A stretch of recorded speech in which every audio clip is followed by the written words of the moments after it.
The Galactic Council had ruled for 10,000 years.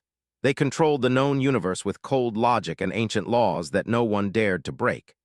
Commander David Hayes stood in the observation chamber of the Earth Command Center and stared at the stars. Behind him, holographic displays showed the restricted sphere, 50 star systems that humanity was forbidden to touch. He was 60 years old. His face showed the lines of a man who had spent his life fighting for his people against forces that seemed unstoppable. His military uniform was simple gray, marked only by the insignia of Earth Command. No decorations, no medals. He did not believe in showing off what he had done in the past. He believed in what needed to be done now. The message had arrived 3 hours ago. The Galactic Council sent their final decision through the communication network. No negotiation, no discussion, just a cold statement of fact that made everything clear. Dr. Foster entered the chamber. She was younger than David by 15 years, brilliant and tired. Her dark eyes reflected the glow of the star charts she had studied for weeks. She carried a data tablet that contained the Council's message, translated into human language. They made their position clear, she said. She did not sit down. Standing was easier when you had bad news to deliver. David turned from the window. Show me the exact wording. Read from the tablet. Humanity must abandon all claims to the restricted sphere within 1 year. All research teams, all exploration missions, and all colonial attempts must cease immediately. Humanity is designated as observers only. You may trade with established Council species. You may accept Council protection. But you may not expand. You may not grow. You may not dream beyond Earth and your current 3 colonies. If these terms are rejected, the Council will respond with appropriate force. David closed his eyes. They called it appropriate force. They always do, replied. They destroyed the colony with 3 orbital strikes, 50,000 people dead. They did not even send a warning, and they called it corrective action. The 447b colony had been humanity's first attempt to expand into the restricted sphere. It was not a large settlement, just scientists and engineers trying to build a research station. The Council had responded by destroying it completely. The message was clear. The Council would enforce their rules no matter the cost. Captain Green arrived 15 minutes later. He was the military leader for Earth Command, and he understood weapons and war better than anyone else in the chamber. His shoulders were broad, his voice was low, and he never wasted time with unnecessary words. They are bluffing, said immediately. The Council does not want a war. They have not fought in 5,000 years. David shook his head. They do not need to fight. They have technology we cannot match. Their single warship destroyed an entire colony. We have nothing that could stand against them. Then we submit, said. The words tasted like poison in his mouth. Stepped forward. There is a third option. Both men turned to face her. She was not a military officer. She was a strategic advisor, which meant she thought about problems differently than soldiers did. Her mind worked in angles and possibilities that warriors often missed. We go in anyway, she said. Laughed. It was not a real laugh. It was a sound without any happiness in it. You want us to commit suicide. I want us to commit success, replied. The Council bases their authority on control. They believe they control the restricted sphere because they have declared it forbidden. But if we move fast enough and we settle quickly enough, they cannot unmake what we have built. Removing 50,000 people from an orbital colony is one thing. Removing millions of established colonists is something else. The Council has not fought a war in 5,000 years. They have no practice in it. They have no stomach for it. David listened to every word. He had learned long ago that wisdom often came from unexpected places. A young scientist speaking truth was worth more than any general offering comfortable lies. How fast? He asked. 6 months, said. We need 6 carrier ships. Each one carries 10,000 people, 50,000 colonists total. We establish 12 settlements across the restricted sphere. We plant food. We build structures. We make the colonies real and permanent. By the time the Council realizes what we have done, we will have created something they cannot simply destroy without causing massive loss of life. Stood silent. He was calculating the risks, weighing the chances, measuring what it would cost in human life if things went wrong. The Council will respond with military force, he finally said. Yes, agreed. But they will think first, they will communicate, they will demand withdrawal, they will give warnings, and during all that time we will be building. Each day that passes makes it harder for them to push us out. David walked to the star chart again. The restricted sphere glowed in soft blue light. Inside it were worlds that could be homes. Inside it were resources that could feed humanity for 1,000 years. Inside it was the future. "We will need a leader for the military operation," David said. He turned to, "Can you do this?" Met his eyes. "If we are going to do this, we do it with everything we have. We do not hold back, we do not hesitate. We go in with enough force to defend ourselves if they attack." "I want no deaths unless they force our hands," David said. "Then we are going to die," replied, "but we might take the restricted sphere with us." David nodded. He understood what was saying. This was not a plan with a good ending. This was a choice between impossible options, but it was a choice. It was action. It was humanity refusing to accept the cage the Council had built around them. He called for a meeting of Earth's leaders. The message went out through every human settlement and colony. "Come to the command center. We have something to discuss. We have a choice to make." The council chamber filled with representatives from Earth and from the 3 Operation Reclamation began at midnight on Earth. In hidden shipyards across 3 continents, massive carrier vessels powered up their engines for the first time. These were not warships designed for speed or combat.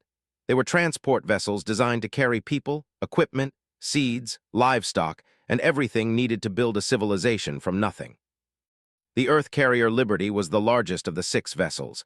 It was 3 kilometers long and capable of holding 15,000 people. Captain Green stood on the command bridge and watched as the crew completed their final checks. Every system had been tested 1,000 times. Every backup system had been tested 10,000 times. There could be no failures.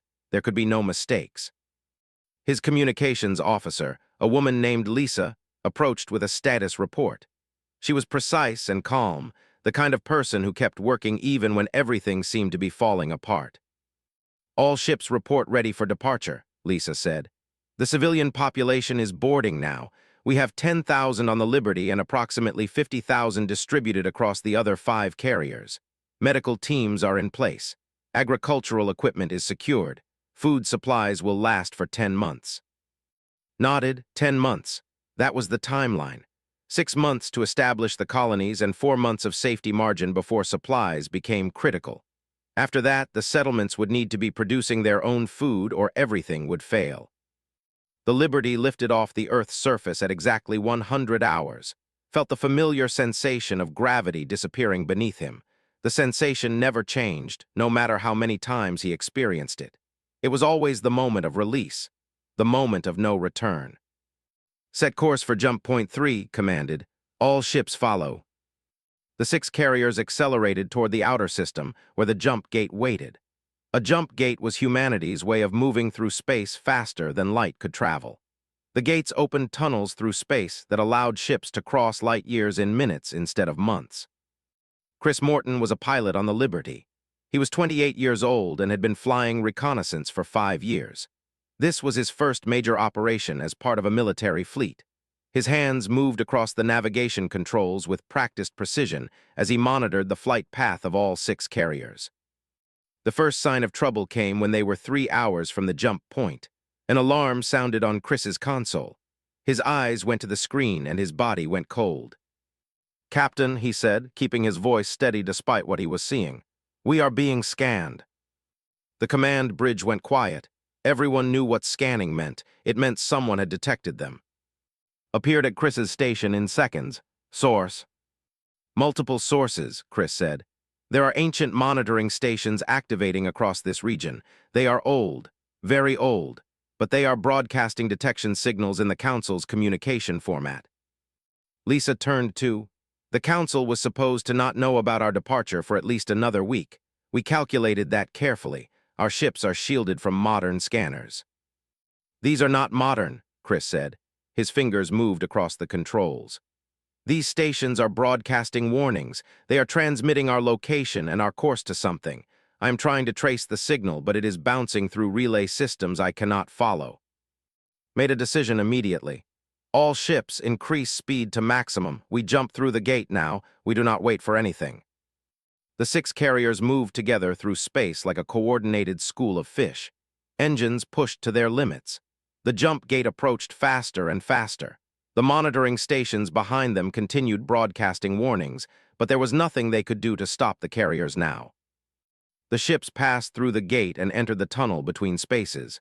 For a moment, everyone felt the sensation of being stretched across infinite distance. It lasted only 3 seconds, but it felt eternal. Then the ships emerged on the other side. They were in the restricted sphere. The first thing Chris noticed was that the stars here looked different. In normal space, stars were distant points of light. Here they seemed closer somehow, more real, as if someone had painted them across the sky by hand. More alarms sounded on Chris's console. This time, it was different. There were objects in space around them, massive objects. Station-sized objects that had been hidden for so long that they registered as asteroids or natural phenomena on the ship's older scanners.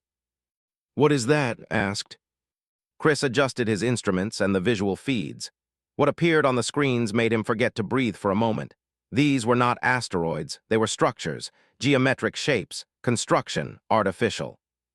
"They are scattered across the entire system," Chris reported.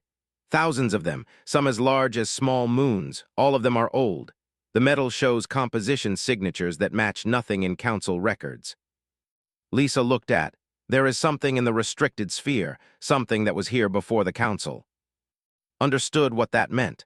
The Council had forbidden human expansion here for a reason, but the reason was not simple resource protection. The reason was that something existed here, something that required keeping humans away. "Continue with Operation Reclamation," ordered. "We are committed now. Establish planetary landing protocols, divert the colonies to settlement positions as planned. But I want military teams ready for combat operations at all times." The 6 carriers spread out across the restricted sphere and approached their designated settlement worlds. 447b would be resettled. New colony sites would be established on 11 other planets selected by team for their resources and defensive positions.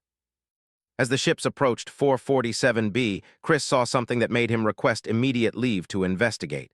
On the planet's surface, beneath layers of dust and ash from the Council's orbital bombardment, there were ruins, not recent structures, ancient ruins, structures that had been built millions of years ago. Granted Chris permission to lead a small exploration team to the surface. What they found would change everything. The ruins stretched across entire continents, massive structures of material that did not match Council technology or any known alien architecture. There were geometric patterns and symmetries that suggested intelligent design, but nothing that seemed like weapons or fortifications. Chris descended into a canyon formation and found access to an underground chamber. The doors were sealed with a locking mechanism that should not have been able to function after a million years. But as Chris approached, the doors recognized something, a vibration in the air, a frequency that his human body was producing without even knowing it. The doors slid open. Inside, ancient systems glowed to life. Screens activated. Power sources that had waited for a million years suddenly had a purpose again. Chris found himself staring at technology that was so advanced it seemed like magic. And on the wall, written in a language that should not exist, should not be readable, but somehow Chris could understand anyway, was a single message. "The cage holds. Do not let the prisoner wake." Chris stopped breathing. He understood then that humanity had done something catastrophically wrong. By crossing the line into the restricted sphere, they had not just the Galactic Council. They had started opening a door to something that an entire ancient civilization had died trying to keep locked. He looked at the power systems again and realized the truth. These ruins were not just ancient structures. They were weapons, and they were responding to human presence. Something in the DNA or biology of humans was compatible with technology left behind by an ancient human civilization that had via the Council's warship emerged from hyperspace without warning. It appeared in the space above 447b like a god materializing from the sky. The ship was called the Eternal Judgment, and it was one of the oldest Council vessels still in active service. It was 10 kilometers long. The human carriers looked like insects beside it. Commanded the Eternal Judgment. He was an alien being that had served the Council for 3,000 years. His species was tall and angular, with 6 limbs and eyes that could see across spectrums that human beings could not perceive. He had followed Council law for his entire existence because Council law was the only thing that made sense in an ordered universe.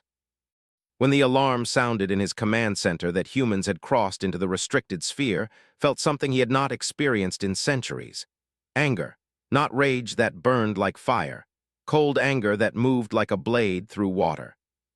He broadcasted a message on all communication channels. His voice was translated into human language by automated systems. The words came through clear and absolute. I am of the eternal judgment. All human vessels in the restricted sphere are in violation of council law. You have 48 hours to exit this region completely. Failure to comply will result in immediate destruction of all human assets in this sector. This is your final warning. The council does not negotiate. The council does not compromise. Captain Green heard the message in his command center on the Liberty. He looked at Lisa and saw her face had gone pale. She was a soldier. She had trained for combat. But no amount of training prepared you for the moment when a warship 10 times your size threatened to destroy everything you had worked for. Can we run? She asked. No, said. The eternal judgment is faster than our carriers. We cannot outrun them. We cannot outfight them. Our weapons might damage their shields, but we cannot break through their armor. They would destroy us in minutes. Made a choice that changed everything. He called a direct communication line to the eternal judgment, appeared on his screen. The alien commander was sitting in his chair on the command bridge of his massive warship. His expression was contempt and certainty. I am Captain Green of Earth Command, said. I want to propose a negotiation. There is nothing to negotiate, replied. You have violated council law. You will face the consequences. Not with me, said. With my people, we are not leaving. We are establishing these colonies. The people on these ships represent the future of humanity. If you destroy us, you destroy 50,000 people. Many of them are children. Many of them are scientists and engineers. Is that what the council wants? Is that what justice looks like to you? Stared at through the screen. For a moment there was silence. Then the alien commander leaned forward slightly. Justice is the enforcement of law. You have broken the law. The consequence is destruction. It makes no difference whether those on your ships are soldiers or children. They are all participants in your rebellion. The communication cut off. Turned to his bridge crew. All human vessels, this is Captain Green. Execute Protocol 7. We are going underground. Deep beneath the surface of 447B, in chambers that Chris Morton had discovered during his exploration, ancient systems began to activate. They had been dormant for 1,000,000 years. But when human engineers connected power sources to their core systems, the ancient machines woke up as if they had simply been sleeping. The first weapon fired without warning. It came from beneath a mountain on the planet's surface, an energy beam of blue-white light that streaked upward toward the eternal judgment. The beam struck the warship's shields and sent a ripple of impact across the vessel's hull. Felt the impact like a punch to his chest. His ship shuddered. Alarms sounded throughout the command center. He turned to his weapons officer. Return fire. Target those energy signatures. The Eternal Judgment's weapons systems activated. The warship began firing orbital strikes at the planet's surface, targeting the energy signatures that the ancient weapons were broadcasting. The ancient defense system was no match for the Council's technology, but it was not designed to be. It was designed to distract, to delay. The reason became clear when the second and third energy beams fired. They came from different locations across the planet, then from orbit around the planet, then from other planets in the system. Chris Morton was in the deepest chamber of the ancient ruins when he realized the truth. The ancient civilization had not built weapons for aggressive warfare. They had built a defensive network that covered an entire region of space. Thousands of weapons hidden in asteroids, buried in planets, concealed in orbital patterns that made them impossible to find unless you knew exactly where to look. The Eternal Judgment took damage from the second and third strikes. Its shields failed partially. Pieces of its outer hull were ripped away by the energy beams, stood on his command bridge and felt something he had never felt before. Fear. His ship, which he believed to be invulnerable, was being damaged by weapons he did not understand and could not predict. He activated the emergency distress beacon and sent a message to the Galactic Council. I am of the Eternal Judgment. The restricted sphere contains active weapons of unknown classification. The weapon systems are sophisticated and distributed across multiple celestial bodies. The human expedition has somehow activated these weapons. Recommend immediate retreat pending assessment of threat level. For 20 seconds, there was no response. Then the Council's reply came through. It was simple and devastating. All Council forces are to withdraw from the restricted sphere immediately. Do not engage further with human forces. Do not attempt to damage the ancient weapon systems. Retreat to safe distance and maintain observation only. This is a priority order. Understood what that meant. The Council knew about these weapons. The Council knew what they were and what they could do, and the Council was afraid of them. The Eternal Judgment turned away from 447B and began accelerating toward the edge of the restricted sphere. The ancient defense network did not pursue. The weapons fell silent. The battle that had started with such terrible promise ended almost before it began. Green stood on the command bridge of the Liberty and watched the Eternal Judgment disappear into hyperspace. Around him, crew members stood in stunned silence. They had been prepared to die. They had expected destruction. Instead, they were alive. Chris Morton emerged from the underground chambers with the Ancient for 3 days after the retreat of the Eternal Judgment. The Galactic Council remained silent. All communication channels stayed open, but no message came from the Council's central authority. On Earth, Foster and Commander David Hayes waited for whatever would happen next. The Council's official response came on the 4th day. It was broadcasted on all emergency frequencies. The message was directed at all species in the known universe, but it was clearly meant for humanity. The Council recognized humanity's claim to the restricted sphere. All legal restrictions on human expansion into this region were lifted immediately. Humanity was permitted to establish as many colonies as they wished within the restricted sphere's boundaries.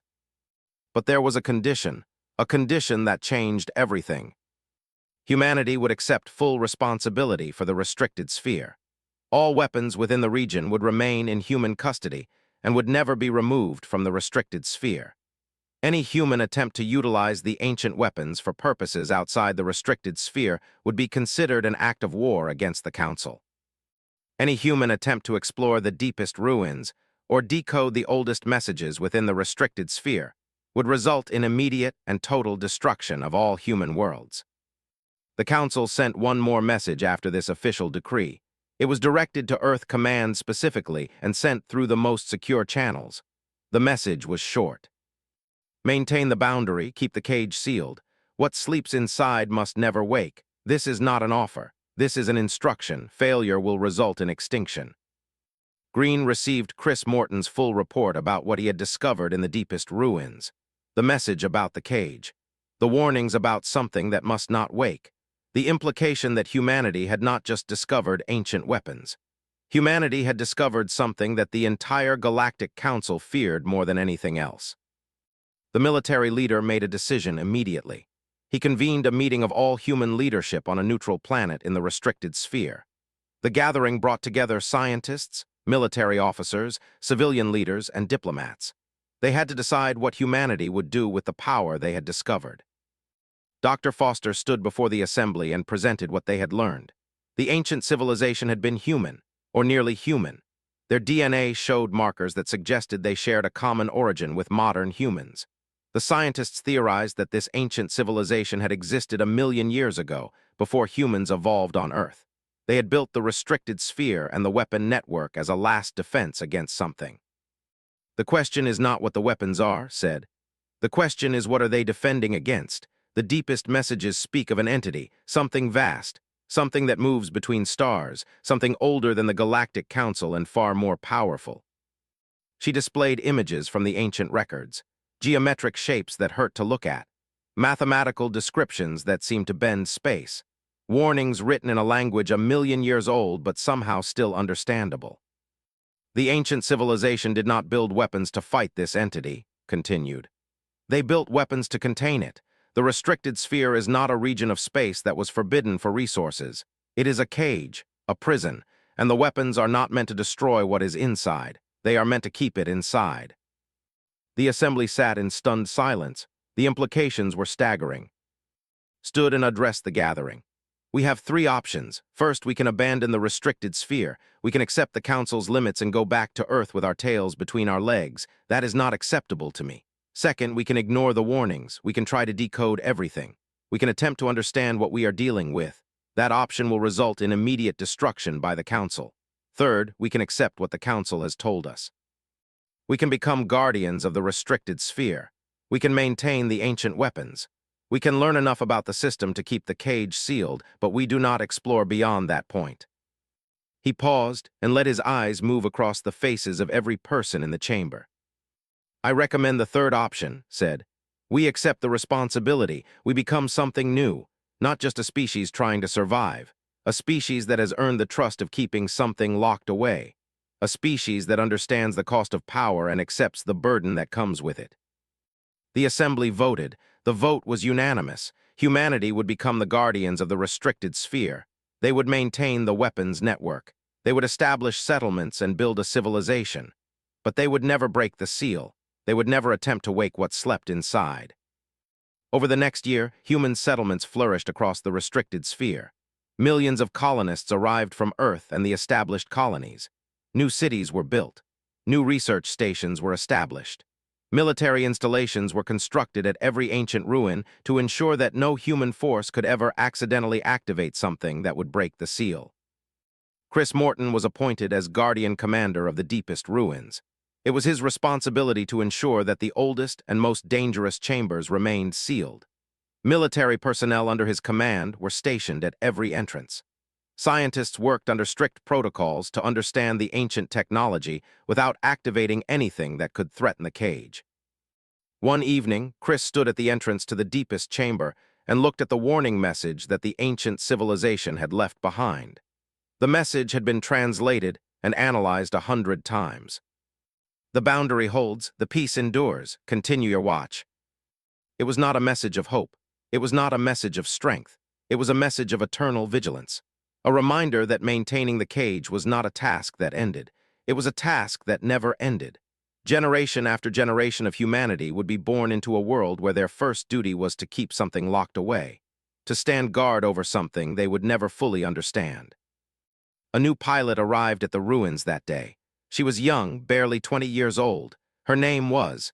She was part of a new generation of humans who had been born in the restricted sphere. For her, the cage was not a discovery. It was simply the nature of her world. Chris watched as entered her guard post and took her position. She would stand watch for 8 hours. Then another guardian would replace her. And another. And another. For all the days of her life, there would be humans standing at the gates of the deepest ruins, watching, maintaining, ensuring that nothing broke the seal. Somewhere far below, in the darkness of chambers that humanity would never fully explore, ancient systems continued their eternal function. They monitored the boundary. They maintained the prison. They kept the cage sealed around something that slept between stars. The thing that was imprisoned had not moved in 1,000,000 years. It did not dream or wake. It existed in a state of suspension that was neither alive nor dead. But it was aware. On some level that transcended human understanding, it knew that the cage had been activated. It knew that new wardens now guarded the prison.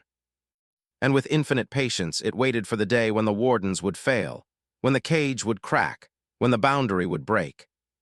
Humanity did not know this yet, but in time, every human who took their position as a guardian would understand that they were not maintaining a cage that had been built 1,000,000 years ago.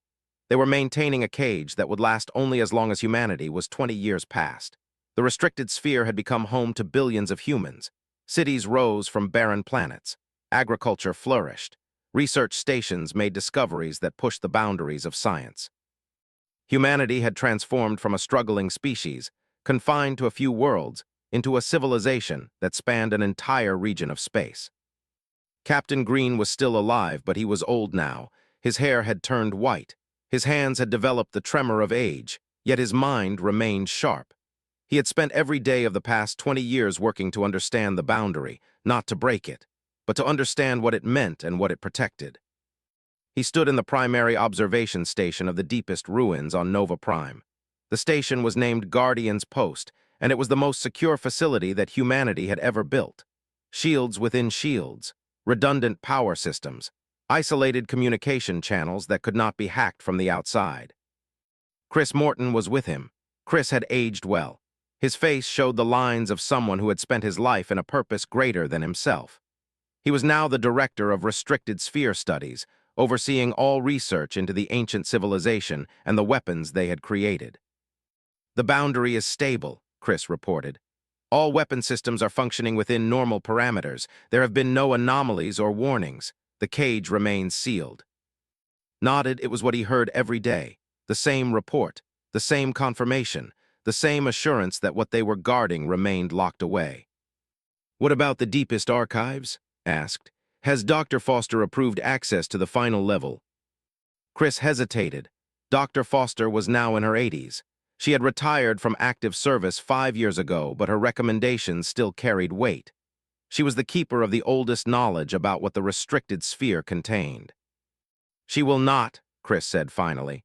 "She says that we do not need to know what is in the final level. She says that the more we know, the more tempted we will be to break the seal. Ignorance is protection in this case." Understood, there was wisdom in that refusal. Sometimes knowledge was not power. Sometimes knowledge was a burden that broke people. But had lived for 83 years. He had spent most of his life in service to humanity and to the guardianship of the restricted sphere. He wanted to know the truth before he died. "I am going to ask to visit the final archive," said. "As military commander of Earth forces, it is my right." Chris did not argue. He knew that nothing he could say would change his mind. When a human made a decision like this, especially someone who had earned the respect of every leader in the restricted sphere, there was no point in trying to stop them. It took 2 weeks for the request to be approved. Foster herself came to the ruins to accompany to the final archive. She had wanted to come in person. She wanted to see what would do when he faced the truth of what they were guarding. They descended through the ancient structures. The deeper they went, the more the air seemed to change. It was not a physical change. The temperature remained constant. The pressure remained normal, but something in the air itself seemed different, ancient, aware, as if the deeper levels knew when they were being approached and were acknowledging their presence. The final archive was a chamber that was not like the others. It was not filled with technology. It was not filled with weapons or defensive systems. It was filled with something else, something that hurt to look at directly. At the center of the chamber was a window, not a window made of glass or metal, a window made of frozen space. Through it, you could see not the distant stars of the restricted sphere, but something else, something that did not belong in the normal universe. There was no light in what lay beyond the window, but there was something that moved, something vast that moved with terrible slowness through the darkness. Its body, if it could be called that, was not fixed in any particular shape. It seemed to be composed of angles and curves that did not follow the normal rules of geometry. And it was aware, not conscious in any way that humans would understand, but aware. It knew that the window existed. It knew that beings were watching it. Stared at the thing beyond the window for a long time. He did not speak. He did not move. He simply stood and looked at the entity that the Galactic Council feared, the entity that a million-year-old human civilization had built the restricted sphere to contain, the entity that humanity would guard for all the generations to come. "What is it?" finally asked. Foster stood beside him. "We do not know.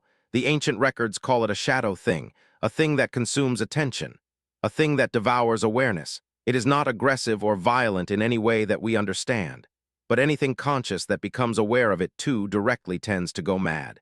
The ancient civilization kept it in suspension using a technology we still do not fully understand." "The weapon network," said. "It is not defending against this thing. It is keeping the window sealed." "Yes," confirmed. "If the window breaks, the thing will be able to exist in normal space again. It will not attack. It will simply exist. And the mere fact of its existence will drive every conscious being that encounters it into madness." Turned away from the window. He did not want to look at the thing beyond any longer, not because he was afraid of it, but because he understood now what it meant to be a guardian. "I will not speak of this to anyone," said. "Future commanders will learn what I have learned, but we will tell them only if they ask. We will offer them the choice to remain ignorant, because you are right, Dr. Foster. Ignorance is protection in this case." Nodded. She had known that was what would decide. That was why she had wanted to come in person, to see the moment when the military commander of the restricted sphere accepted the full weight of what guardianship meant. They returned to the surface. The ancient doors sealed behind them. The window retreated into darkness.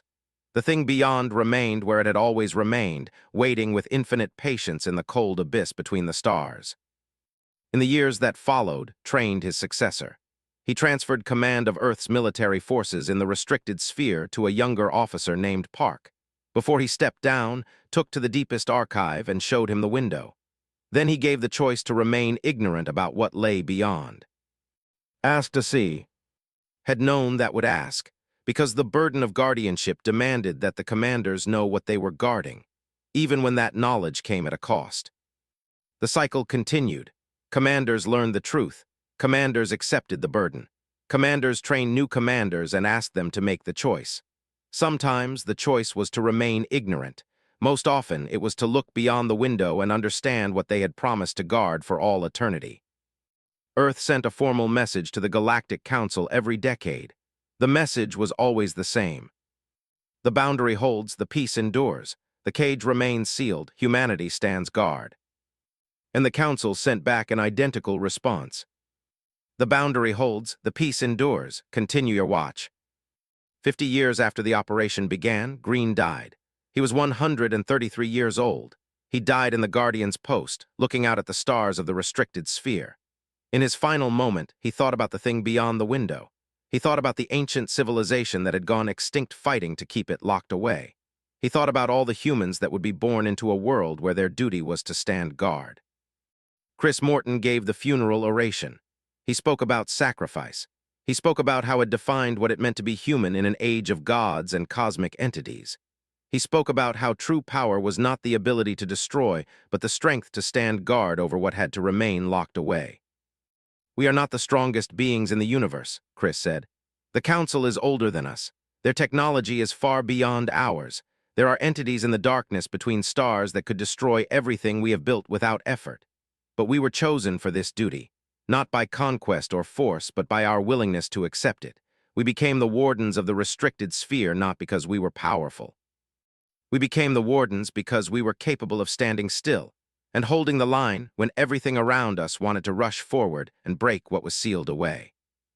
The assembly of humans listened to his words and understood what Chris was telling them. They were not guardians because they were stronger than their enemies. They were guardians because they had chosen to be worthy of the responsibility. The ceremony ended, and the humans of the restricted sphere returned to their daily lives. New children were born. New settlements were established. Research continued. But underneath everything, beneath every action and every goal, was the understanding that humanity had accepted a duty that would last forever. To stand guard, to keep the boundary sealed, to ensure that what lay beyond the window remained in darkness and suspension for all eternity. And if humanity ever failed, if the boundary ever broke, if the cage ever opened, then the sleeping thing would wake. And the universe would face a power that made even the ancient Galactic Council seem insignificant. That was the price of humanity's victory. That was the cost of crossing the line. That was the eternal burden that humanity had chosen to carry. But as the sun set over the restricted sphere, as humans stood at their posts and looked out at the stars, they knew that they had made the right choice. To be guardians was to be part of something greater than conquest or expansion. To be guardians was to understand that true strength was the strength to say no, to stand still, to hold the line. No matter what came next, no matter how many generations passed, no matter how long eternity lasted, the line would not break. Humanity would stand guard. To stand guard. The day they stopped watching would be the day the cage failed. The day the boundary broke would be the day the sleeping thing woke. And when it woke, the Galactic Council would face a power that made all their ancient technology seem like tools of children. Earth systems behind him still glowing with power. He had accessed more of the ancient archives. He had found more messages written by the civilization that had built all of this 1,000,000 years ago. When he made his report to, every word was recorded and sent back to Earth for Foster and Commander David Hayes to hear. The ancient civilization was human, Chris said. His voice was steady but filled with something that sounded like awe mixed with dread.